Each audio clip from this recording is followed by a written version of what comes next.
Okay, here we are, Superhighway 71 podcast, episode 2. Great to be on here with you again, CPL.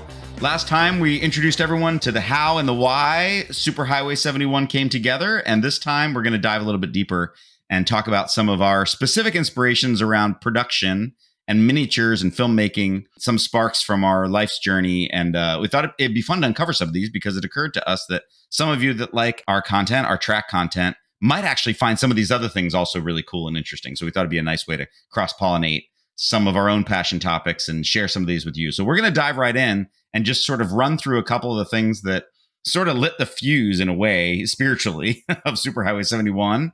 And CPL, since you are the resident filmmaker, do you want to go first? Sure. We both grew up watching so many different types of TV shows and movies, and a lot of those had, transportation themes, specifically car themes. And one of the, earliest threads that we both shared was our affinity for the Thunderbirds TV series, right? We missed it the first time around when it originally aired. We're not that old, but I caught it on Nickelodeon when they would do the reruns, and my mind was blown. It was so immersive. Like, I just believed in this futuristic glimpse of I mean, this is before the movies. This is before any of the rebooted, reimagined. This is the original series. Yeah, there was a live action motion picture that was not that great. And then there was a actual reboot on Amazon, which was fine, CGI, but we're not talking about either of those. We're talking about the OG, all practical, miniature, Gerry Anderson awesomeness. Incredible. These scale models and these scale sets and the ingenuity that went into filming, creating, designing, the design of the vehicles, the designs of the scenes, the audio design. I mean, everything was at its highest production quality. And again, I was just enthralled with all of that. The vehicles, they had kind of a spaceship theme. They had Thunderbirds 1 through 5, and they were all these, different vehicles. And if you haven't seen it, anyone out there, you've got to YouTube. It was their very first episode called Trapped in the Sky, and they came out of the gate so strong. It's a fantastic episode. And I won't spoil the ending, but there's a scene where there is a plane, this, incredible hypersonic aircraft. Insanity. Yeah, exactly. Yeah. And the landing gear was tampered with, and they weren't able to land. And so the Thunderbirds race into action, and they deploy these vehicles, specifically called the radio-controlled elevator car. Well, actually, just to add context, so the Thunderbirds were like this international rescue team, right? It was someone was in peril, and they were rescuing them. Yeah. So they would show up and deploy like these very advanced machines. And this particular one, I agree, is the best episode ever. Go on. I'm sorry. Oh, yeah. That was their agency name, the International Rescue. And so, like, if it was a problem that was too big for the local police or even the local military, some politician or, some figurehead would get on there and say, call International Rescue. And, these guys would, launch from their base in Hawaii or wherever they were. They had this amazing 1960s sprawling home where they lived with their dad, he was an astronaut, I think, in the fiction. Of course. Like an Apollo astronaut or something. God, I need to go back. What's funny is, prior to any streaming services or Blu-ray, I actually bought the entire series on DVD. They're fantastic. Again, if you haven't seen them, just YouTube some of the clips. They're amazing. But yeah, the vehicle designs were just so incredible and so well done, and how they did the illusion of movement and how they did, various speeds with foreground, background. The mastery of puppeteering that team had is just mind-blowing. And it was the cool thing about that show. I mean, like if you go back and look at it, I mean, it definitely is an anachronism, like because the actual main characters are puppets, like literally marionettes. So that's shot at one scale. And then you have like the vehicles, which are shot at a different scale. Like they're all kind of RC car sized vehicles, all handcrafted, custom, crazy level of production ingenuity. And it's funny because Chris and I met many, many years after we had both seen this show, and we bonded over like, oh my God, the Thunderbirds. I love that too. And that partially, whatever, fast forward 20 years, here we are making miniature films together. But then the other thing is they also had insert shots with actual human-sized hands. So whenever they needed a hand, which the puppets couldn't really do well, it would just be like some hand would grab. It was really funny. But the thing you started saying, I'm sorry to cut you off, is that this particular episode, they actually designed this custom RC car and this impossibly elaborate treadmill that was the moving road so that they could keep the camera still, but the vehicle was moving and bouncing around. And yeah, it's so funny. I was so careful about protecting, I didn't want to spoil it, but like, is anyone really going to watch this episode from start to finish? I hope that you do. So I apologize if I didn't build it up enough. But yeah, what's so incredible is that they use that sort of conveyor belt. So think of like a treadmill with nothing around it, just the belt itself that you run on. And that was their roadway. And they had a background on a completely different movement system that moved much slower, just like relative motion does, as if you're in a vehicle. Obviously, anything that's right next to you is going to whiz by. Anything off on the horizon is going to move much slower. They recreated that perfectly. And then they have a foreground movement as well that goes by really fast. So they use that for their takeoffs, their landings.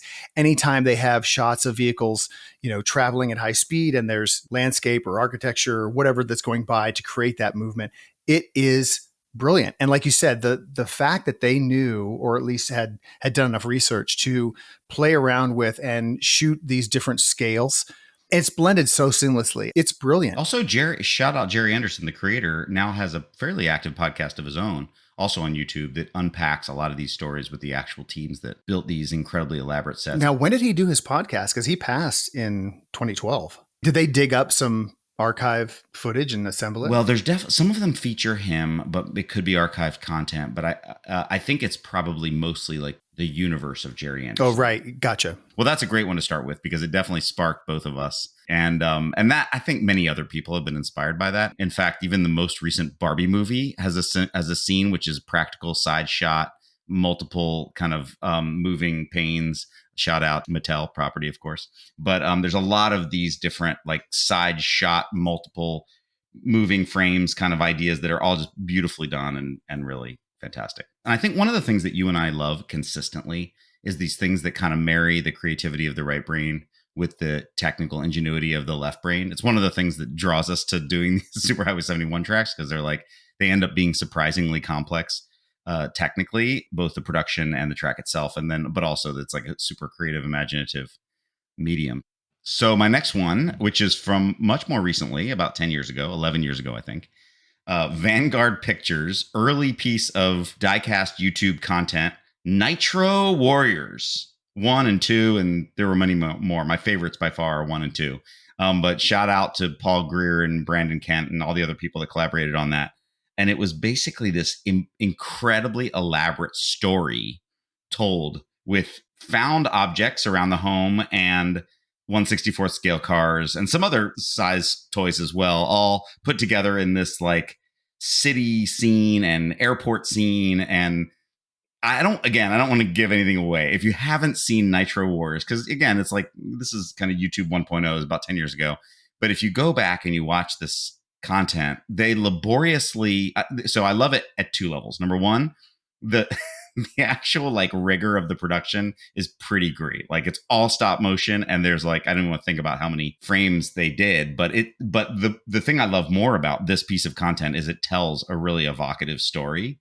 And I want to celebrate you, CPL, because you've always told me the importance of like storytelling in everything you do. And I know a lot of the corporate videos we did together, you always like worked to stitch a story narrative in there. And I love the story that sort of comes together in our holiday videos on Superhighway 71. That's all you. But I think that they stitch this fairly arbitrary set of characters basically around like, there's a green car and an orange car and a police car. And they all very quickly, you see the anthropomorphic effect of them giving these different cars these personalities and putting them on different sides of this conflict.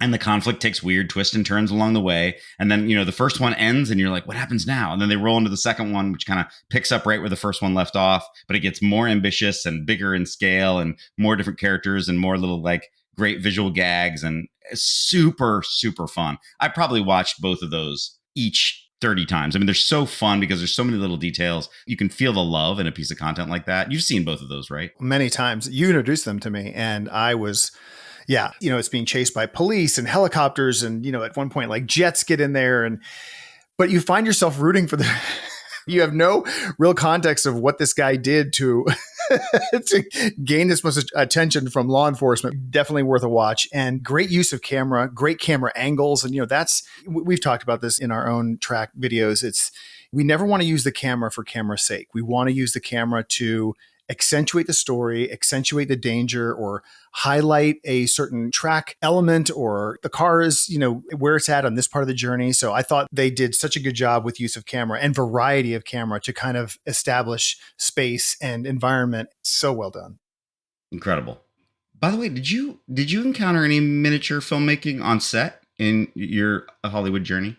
Well, it's funny because, in the stunt world, anytime a car sequence is talked about and kind of, I don't want to say designed, it's past the design phase, but the stunt coordinator would talk about, okay, here's what we're doing today. If you're going to be in this section of the chase or this part, whatever, it was always Hot Wheels cars. They would pull out a bag of Hot Wheels cars, dump them on the asphalt. They would take out some chalk, draw the roadways, draw, various elements, and they would run through it with the Hot Wheels cars. So that was one experience with that. But then as far as miniatures go, yeah, all the time. I mean, on the Pirates of the Caribbean films, a ton of miniatures were used for either background elements or ship elements. I'm always were you into model making as a kid? I wasn't actually. I mean, I made a few models, maybe half a dozen with my dad, but I was super into Lego, as you know. So. Oh, of course. Yeah. So my dad was always into trains. He loved, and still to this day, loves Lionel trains. And I think that's where my early introduction to that sort of miniature world came from. And then he bought me a couple models and I was kind of into it, but I didn't have the patience to put them together properly.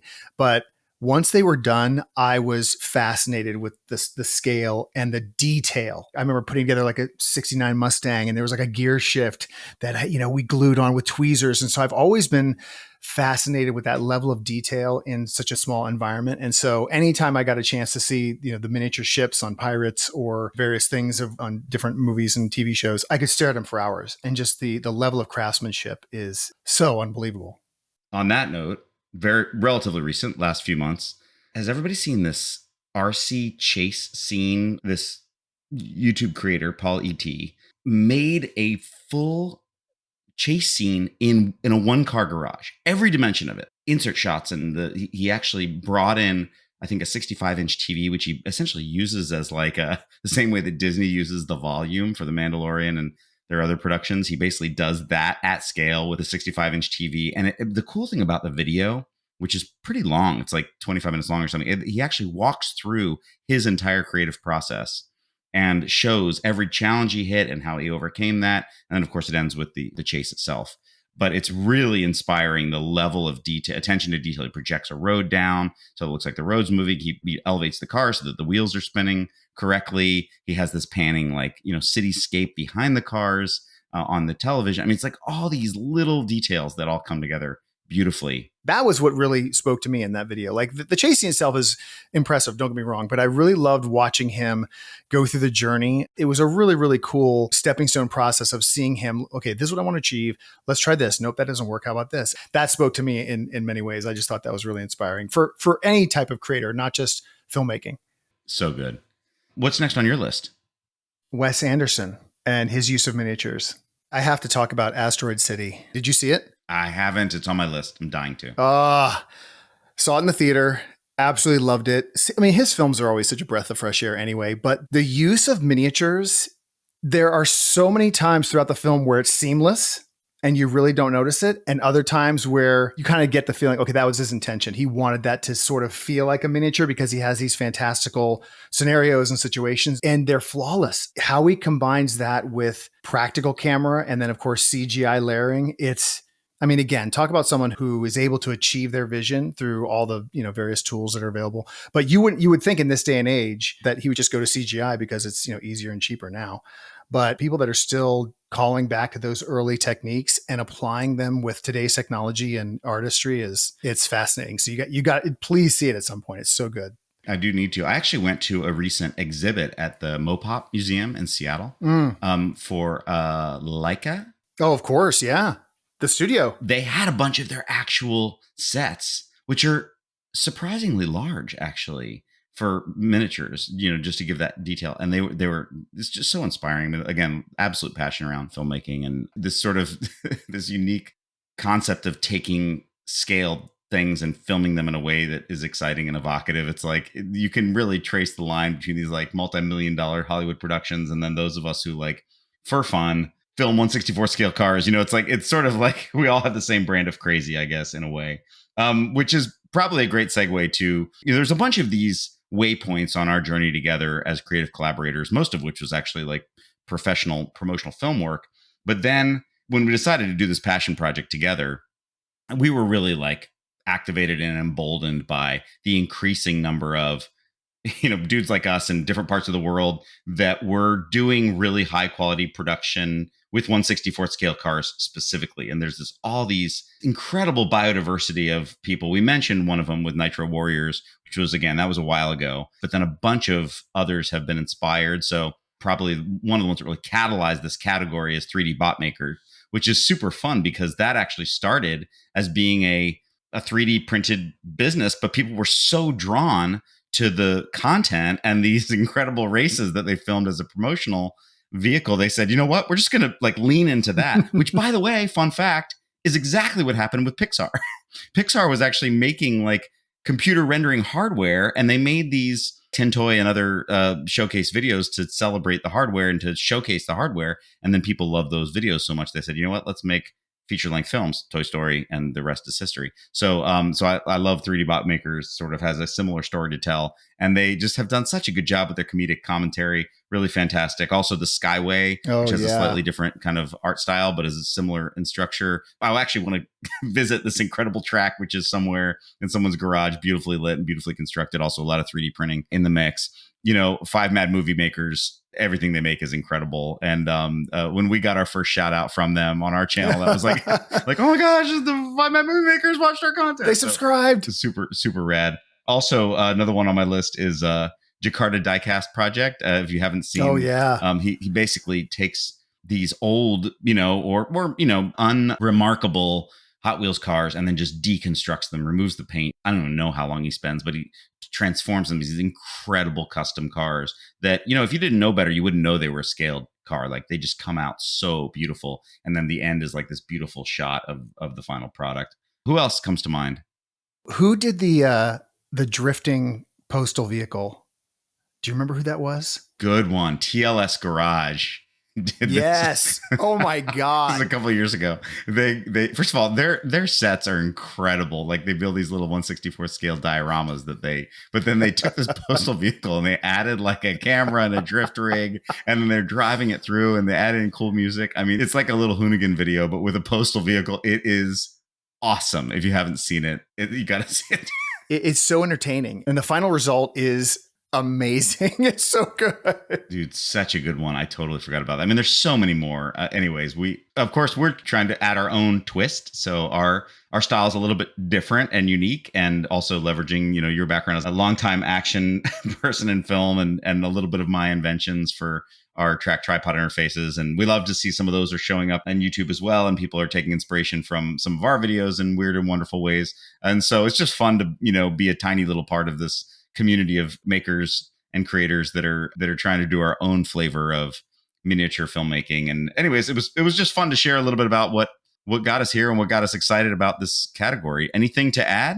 I was going to say, in closing, you had mentioned some inventions. Are you able to tease any of those to us? There's some fun stuff coming in subsequent tracks. So we feel like we had a great first year. We actually invented quite a few new things, including, our own custom camera car, which you see featured in some of the footage. But there's more coming. There's projects that we've been working on for a while. And there's even a few different styles of content that we're experimenting with. And we're not exactly sure which ones are going to be great, which ones actually we end up publishing, or which ones we're just sort of experimenting with. And of course, of the ones we put out there, we don't yet know which ones will capture your imagination. But we hope we find all kinds of new ways to share content beyond just our high production value signature tracks. You might have seen we posted our first event video from, we had the pleasure of being at Van Haven, which is a really cool custom van show in Seattle. So we showed there and we built an entire track inside a van. We actually made a signature video of that track, but then we were also at the event. So we cut together a YouTube short, which is super fun. But there's more to come, and this will be a great year. Yeah, we were invited back for Van Haven 2024. Very excited about that. So exciting. And we also got invited back to the shop, which is this incredible country club for supercars. So we'll be doing another event there later in the year. We've started the planning process with that team there. Much fun stuff coming in 2024. And thanks for your interest. If you've been listening. Thanks for your interest in learning a little bit more about our backstory and inspiration. And definitely fly by some of the links and descriptions. If you haven't seen any of the ones we talked about and our time together, I think if you're interested in Superhighway 71, you'll be interested in those. We love making content, but it's obviously, it just really tickles us when it lands and speaks to people just the way we've been inspired. So thank you for all of your viewership and for sharing our content. We really appreciate it. I agree. Thank you. And we look forward to seeing what you think of our content this year. Awesome.